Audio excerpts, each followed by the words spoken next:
হাত পা ও বুকে লোম কাটা বা কামানো জায়েজ আছে কিনা? হাত পায়ে অথবা বুকে যদি অতিরিক্ত লোম হয়, অনেক সময় অনেকে কাটে, এগুলা কাটা বা রিমুভ করা জায়েজ আছে কিনা? এর উত্তর হলো যে মানুষের শরীরে যত লোম আছে সেগুলো 3 প্রকার। কয় প্রকার? 3 প্রকার। কিছু আছে যেগুলো রাখতে হবে, রাখার নির্দেশ করেছে। যেমন মহিলারা চুল রাখবে, কখনো চাচবে না। পুরুষরা দাড়ি রাখবে, কখনো চাচবে না। যারা মহিলারা আছেন তারা অবশ্য দাড়ি রাখা লাগবে না। কথা বুঝতে পারছেন? যারা মহিলারা আছেন আপনাদের কি লাগবে না? দাড়ি রাখা লাগবে না। যারা পুরুষ আছেন তাদের কি করতে হবে? দাড়ি অবশ্যই রাখতে হবে, এটা ওয়াজিব।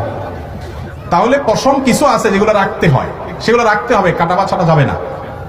আর কিছু আছে যেগুলো চাচতে হবে বা ছোট করতে হবে, যেমন মোজ ছোট করতে বলা হয়েছে। তারপরে আপনার বগলের নিচে, নাভির নিচে পশম, অবাঞ্ছিত লোম, এগুলো চাচতে বলা হয়েছে। এগুলো চাচাটাই হলো সুন্নাহ। এগুলো বড় করা যাবে না, রাখা যাবে না, চাচতে হবে। আর 3 নম্বর হলো কিছুর ব্যাপারে শরীয়ত চাচার কথা বলা নাই, রাখার কথা বলা নাই। যেমন বুকের পশম, কানের পশম, হাতের পশম, পায়ের পশম, রানের পশম, পেটের পিঠের পশম। এই পশমগুলোর ব্যাপারে ইসলামের বিধানটা কি? এর উত্তর হলো, যেহেতু শরীয়ত রাখার নির্দেশও করে নাই, আবার চাচতেও নির্দেশ করে নাই, এই জন্য কোনো মানুষ যদি অসুবিধা ফিল করেন, অনেকের অনেক বেশি থাকে, খুব ডিস্টার্বিং হয়, তাহলে সে যদি কাটে ছাটে কোনো অসুবিধা নাই। তবে যদি আল্লাহর সৃষ্টিতে পরিবর্তনের পর্যায়ে নিয়ে যাওয়ার অপচেষ্টা করে কোনোভাবে, তাহলে সেটা কিন্তু কোন আয়াত আলোকে নিষিদ্ধ। বাকি এমনিতে সেটা কাটলে অসুবিধা নাই।